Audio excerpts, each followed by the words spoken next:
Nesta aula vamos aprender sobre os modos de visualização e motores gráficos do Blender, que são as coisas responsáveis pela parte de renderização do projeto e de visualização na hora de fazer o projeto. Então vamos começar pelos modos de visualização. Para alternar entre os modos de visualização, podemos vir aqui no canto superior direito da nossa viewport. E aqui vamos encontrar 4 modos de visualização, podendo se estender a 5 modos. O primeiro é este modo que temos selecionado, que é o modo padrão. Quando abrimos o Blender pela primeira vez no nosso projeto, ele geralmente vem selecionado. Com este modo podemos ter uma visualização mais leve, sem muitos detalhes de textura ou de sombra, e com isso ele nos ajuda deixando o projeto mais leve quando tem muitas coisas em cena. Então se o seu projeto estiver travando por estar muito pesado e você tiver que mover alguma coisa na sua cena, é muito interessante deixar nesse modo se formos trabalhar com alguma coisa que não envolva textura, sombras ou alguma coisa referente a detalhe final. Se voltarmos um para trás, vamos entrar no modo de linhas. Se clicarmos aqui, vamos visualizar tudo que tem na nossa cena em forma de linhas. E se essa box estiver selecionada, podemos utilizar o recurso de raio-x e ver através dos itens na nossa cena. Se ele estiver desativado, vamos ver apenas as linhas, mas se estiver ativado, vamos ver o raio-x. Mas essa opção de raio-x nem sempre está ativada dependendo do modo que estamos trabalhando. Dependendo do modo que utilizarmos, não vamos ter a opção de utilizar o raio-x. Então aqui temos o modo de visualização em linhas, podendo escolher entre a opção de raio-x ou sem raio-x.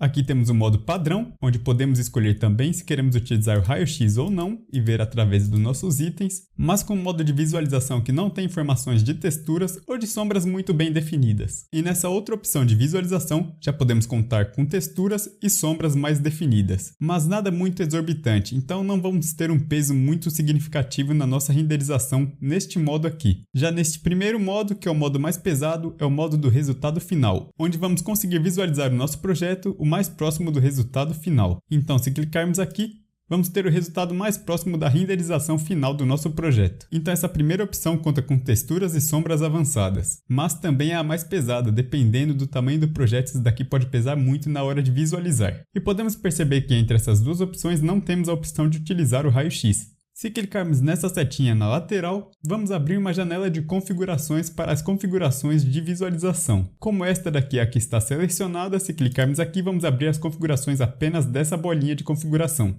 Então clicamos e podemos definir se queremos as luzes na cena ou se queremos as interferências do mundo na cena. E podemos perceber que se desativar esta opção, vamos ter um resultado bem parecido com a opção de visualização anterior.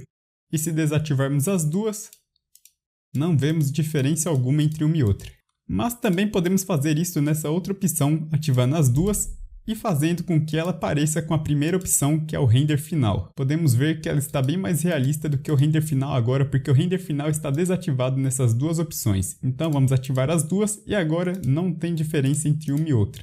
Mas eu vou deixar no modo padrão. E esses são os 4 modos de visualizações, contando com um quinto que é o raio-x. Então temos o modo de linha, o modo padrão, o modo com textura, mas sem influência das luzes e do mundo, e o render final. Mas podemos deixar o render final bem mais realista se quisermos. E para isso podemos mexer no motor gráfico. E como mexemos no motor gráfico? Aqui nessa câmerazinha onde está escrito render, podemos clicar nela, e aqui podemos mexer com o motor gráfico aqui na lateral. Podemos perceber que estamos utilizando o motor de render Eevee. Clicando aqui na opção Eevee, podemos modificar o nosso motor gráfico e escolher entre o Eevee, o Workbench e o Cycle. O Eevee é o motor gráfico mais básico que podemos utilizar no Blender, mas não subestime ele porque ele faz coisas incríveis e não vai pesar tanto para o resultado final. O Workbench é um motor gráfico de trabalho. Se clicarmos nele, vamos ter algumas outras configurações aqui embaixo que podemos alterar e termos um tipo de visualização mais voltada a trabalho para o nosso Blender. Ele não é um motor gráfico indicado para resultados finais, então não precisamos utilizar ele. Os únicos que vamos utilizar é o Eevee e o Cycle. O Cycle é o motor gráfico mais pesado do Blender e também o mais realista, mas não temos muitas coisas aqui em cena no momento para mostrar o poder do Cycle. Então se clicarmos nele agora, não vamos ver muita diferença, só que ele é um pouco mais pesado de trabalhar. Se você for utilizar o modo Cycle, vem aqui em dispositivo e mude de CPU para GPU. Com isso o seu computador vai utilizar a placa de vídeo para renderizar o Cycle, assim facilitando muito a sua vida e fazendo o Blender rodar com mais fluidez. Eu vou abrir um outro projeto para mostrar a diferença entre o Cycle e o Eevee e o poder que o Cycle tem na hora de fazer um projeto mais realista. Aqui temos um projeto renderizado em Eevee. Até que tá bonito porque eu mexi bastante nele até chegar nesse resultado, mas vamos ver com o Cycle agora. E assim é o mesmo projeto renderizado em Cycle. Podemos ver que ele tem uma harmonia bem maior com o cenário. Então se eu voltar para o Eevee, agora nesse pico de mudança podemos ver que tem uma diferença bem grande. E esses são os dois resultados entre o Eevee e o Cycle. Sem contar que eu mexi muito nesse Eevee até chegar nesse resultado. Então vamos voltar para o outro projeto, e essa é a diferença entre o motor Eevee e o Cycle. Mas só podemos visualizar esses motores gráficos se entrarmos aqui nessa opção de visualização de render final. Nessas outras opções não vamos conseguir enxergar o motor gráfico, pois essas outras opções são mais focadas em produtividade do que qualidade. Então nessas outras opções vamos ter uma visualização mais leve, e nessa primeira vamos ter o render final, onde podemos contar com a visualização dos motores gráficos. Se clicarmos nesta bolinha, vamos desativar as informações da cena, e se clicarmos elas voltam, então assim podemos ter um objeto mais puro na nossa tela. E podemos desativar essa outra opção também para sumir com as informações aqui da lateral. Então quando você quiser ter uma visualização mais limpa do seu objeto, por algum motivo, é só desativar essas duas opções, mas não esqueça de ativá-las depois porque vamos precisar. Sem elas a câmera some, o ponto de luz some também, todas as coisas que não são físicas que temos no nosso projeto somem.